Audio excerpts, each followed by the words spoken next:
The talks lasted 21 hours, 3 rounds across 2 days in Islamabad, with Pakistan serving as mediator. American and Iranian negotiators in the same building for the first time since the war began. They agreed on 9 of 10 points. The one point they couldn't close, Iran's nuclear program, ended everything. Early Sunday morning, April 13, 2026, the American delegation walked out. Within hours, Donald Trump went on television and announced a naval blockade of Iran. Every vessel in international waters that had paid a toll to Iran, he said, would be stopped. He told Fox News he expected numerous countries to join in enforcing it.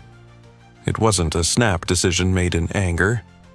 Pentagon officials would later describe the blockade order as pre-planned, a next step that had been sitting in a drawer, ready to sign the moment diplomacy ran out. The goal was specific: strip Iran of the Strait of Hormuz as a bargaining tool and force the nuclear question back to the center of any future deal. The strait had become Iran's weapon of choice since the war began on February 28th. That was the day the United States and Israel struck Iranian soil, a coordinated attack designed to end Iran's nuclear enrichment program after months of ultimatums went unanswered. Iran's answer was to close the strait. On March 2nd, the Islamic Revolutionary Guard Corps made it official. The Strait of Hormuz was shut to all unfriendly nations.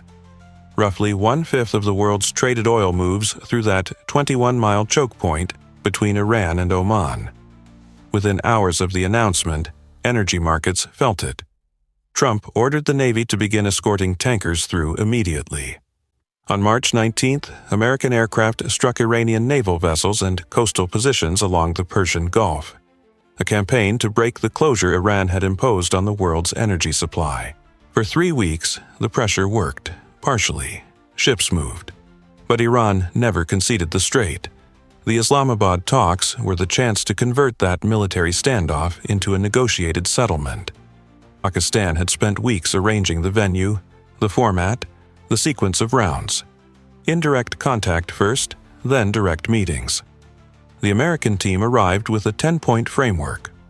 Iranian negotiators engaged on most of it. They held firm on 2 items: the status of the Strait of Hormuz and the future of Iran's nuclear program. Vice President Vance said afterward that Tehran refused to give any binding commitment to walk away from a nuclear weapon. That was the wall. Nobody climbed it. The Americans left Islamabad on the morning of April 13th. By evening, the blockade was law. On the morning of April 14th, the Pentagon released a number that stopped newsrooms cold. More than 10,000 American military personnel were already in position: sailors, Marines, and airmen, enforcing a blockade that had been in place for less than 24 hours. That number would keep climbing. Within weeks, CENTCOM put the total at more than 15,000 troops, backed by over 200 aircraft and warships combined. 27 United States Navy vessels were operating in or near the theater. Roughly 41% of every ship the Navy had actively deployed at sea anywhere on Earth. For a single regional operation, that share of American naval power hadn't been concentrated in one place in a generation.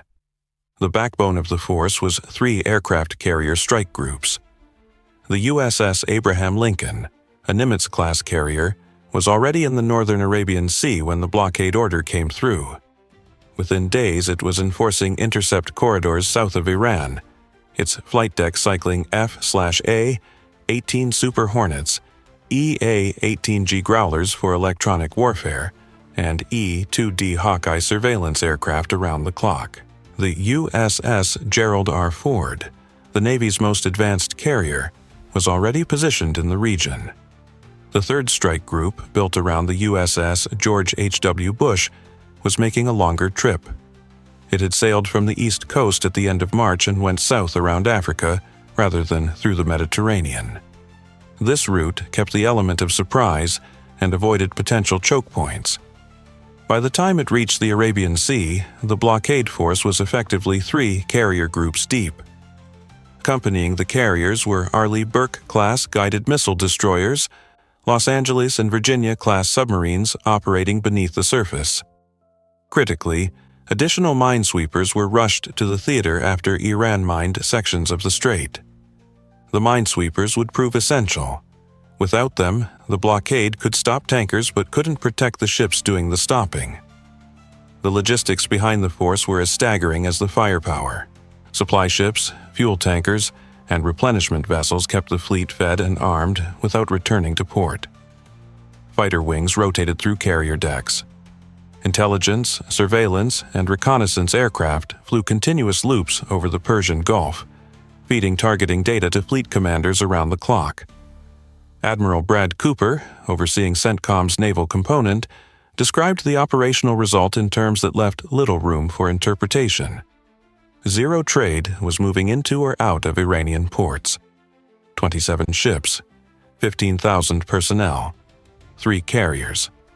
The United States had not assembled a maritime force of this size in the Middle East since the Gulf War. The Strait of Hormuz is 21 miles wide at its narrowest point. Within that gap, commercial traffic is funneled through 2 shipping lanes, each roughly 1 mile wide, 1 inbound, 1 outbound, with a buffer zone between them. That is the physical space the United States Navy turned into a checkpoint.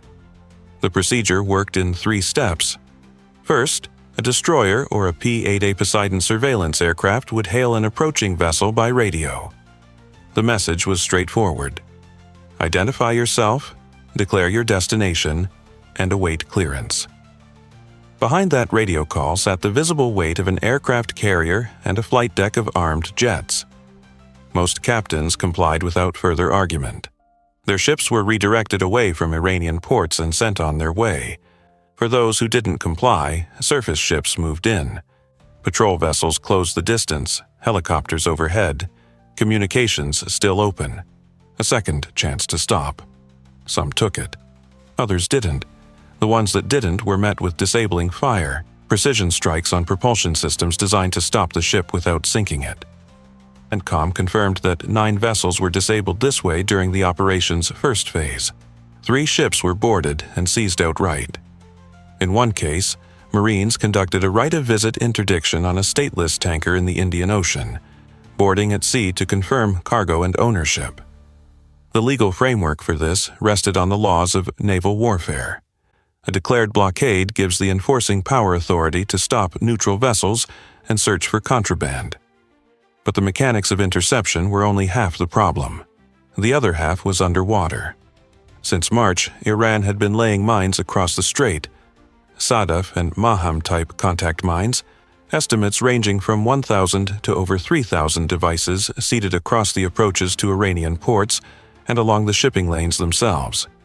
Carriers and tankers couldn't operate in mined water. The blockade would choke if the strait stayed closed to the enforcers too. The answer was the USS Chief and USS Pioneer. 2 Avenger-class minesweepers rushed from their forward base in Sasebo, Japan.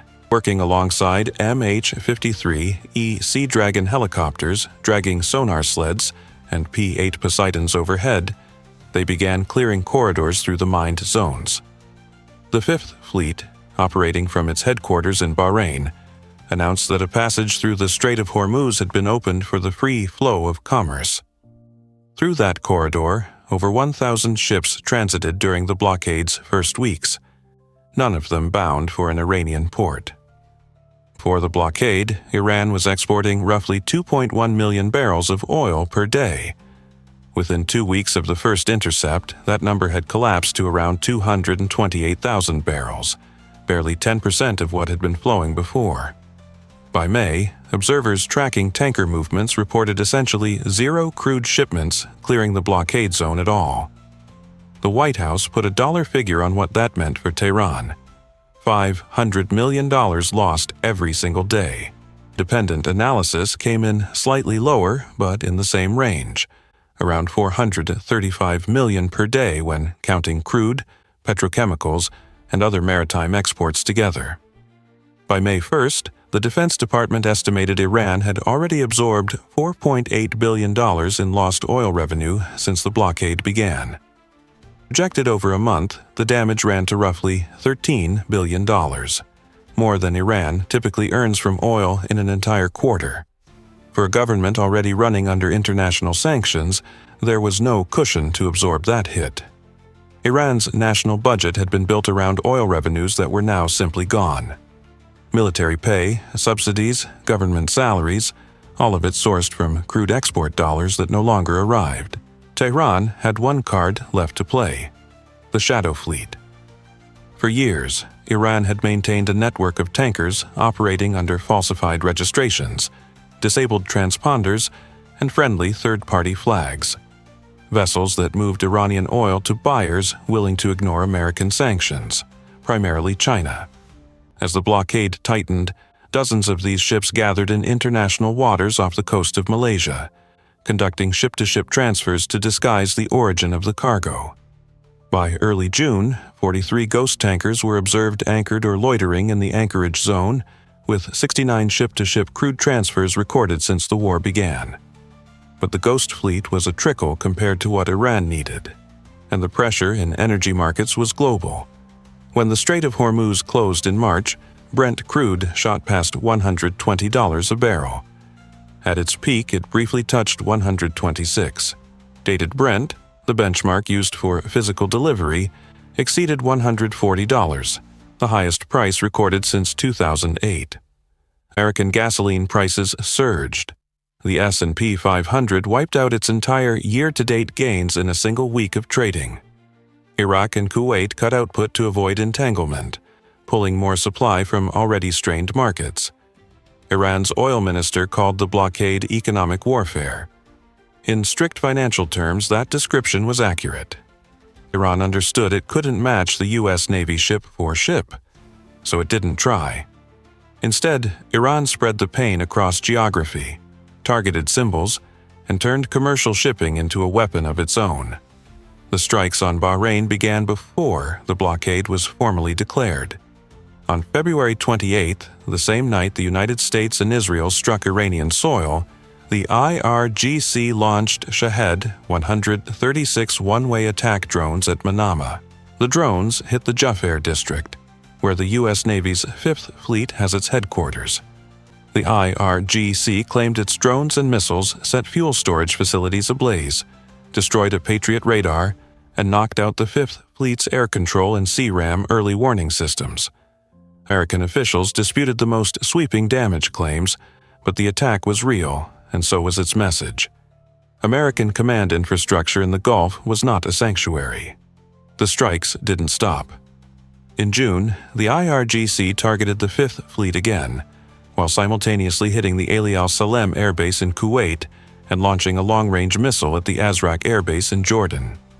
Iran was telling the region's host nations, the ones quietly hosting American forces, that sheltering the U.S. military carried a price. At sea, Iran's counter-blockade took a different form. Rather than attacking U.S. warships directly, the IRGC went after commercial traffic. In May, Iranian naval forces seized the tanker Ocean Koi in the Gulf of Oman. Tehran's stated reason was that the vessel had attempted to disrupt Iranian oil exports. The actual effect was to add volatility and fear to an already rattled shipping market. Every tanker captain in the region now had to calculate the risk of IRGC boarding teams alongside the risk of minefields. Insurance rates for Gulf transits shot to wartime levels. The U.S. answered asymmetric pressure with a weapon Iran had no counter for: submarines. Operating invisibly beneath the surface, the Los Angeles-class submarine USS Charlotte tracked and torpedoed the Iranian Navy frigate Iris Dina in the Indian Ocean, approximately 19 nautical miles off the southern coast of Sri Lanka. The Iranian military confirmed that at least 104 sailors were killed and 32 wounded, the single deadliest naval engagement of the conflict. Tehran had sent the Dana east to probe American coverage beyond the Gulf. It didn't come back.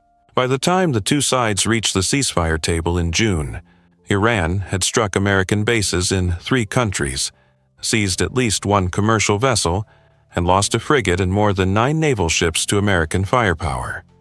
The blockade had held, but it had not been cheap. On June 17th, the guns went quiet.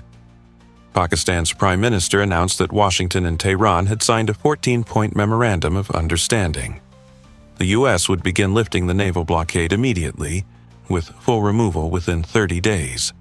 Iran would arrange safe passage through the strait for 60 days. There would be a permanent termination of military operations on all fronts. The two sides would spend the next 60 days negotiating the harder questions. These included Iran's nuclear program, the long-term status of the strait, the lifting of American sanctions, the unfreezing of Iranian assets, and a $300 billion U.S.-backed reconstruction plan. It was the most significant American diplomatic engagement with Tehran in decades. It lasted less than a month. On July 7th, Iranian forces opened fire on commercial vessels transiting the strait. The IRGC struck 85 American military targets across Bahrain and Kuwait. Tehran's deputy foreign minister declared the Memorandum of Understanding no longer valid. On July 14th, the United States reinstated the naval blockade. By July 15th, American warships were back in position, and the oil markets had lurched upward again. The on-again, off-again cycle revealed something the blockade's architects had not fully resolved. Naval force can stop ships. It can drain a treasury. It can destroy a frigate at 19 nautical miles from the Sri Lankan coast. What it cannot do, by itself, is answer the question Iran has spent 40 years refusing to answer: whether it will trade its nuclear ambitions for economic normalcy. Every time the pressure brings Tehran to a table, the conversation eventually arrives at that same wall, and the wall doesn't move. As of August 26th, negotiations were continuing, this time with Oman as the intermediary between Washington and Tehran. Iran's foreign minister said his country was very close to a new deal on managing the strait. Oman's foreign ministry called the talks positive and constructive. Trump said the reopening of Hormuz was coming soon. Secretary of State Rubio put the two tracks plainly. The strait is the immediate deal. Denuclearization is the ultimate one. The blockade demonstrated something important about the limits of maritime power in the modern era. A nation can assemble 3 carrier strike groups, 15,000 personnel, and 200 ships and aircraft, cut off an enemy's oil revenues, and still not force a resolution to the thing the conflict was actually about. The sea can be sealed. The question underneath it, who gets to be a nuclear power, cannot be answered from a flight deck. That one gets decided somewhere else entirely,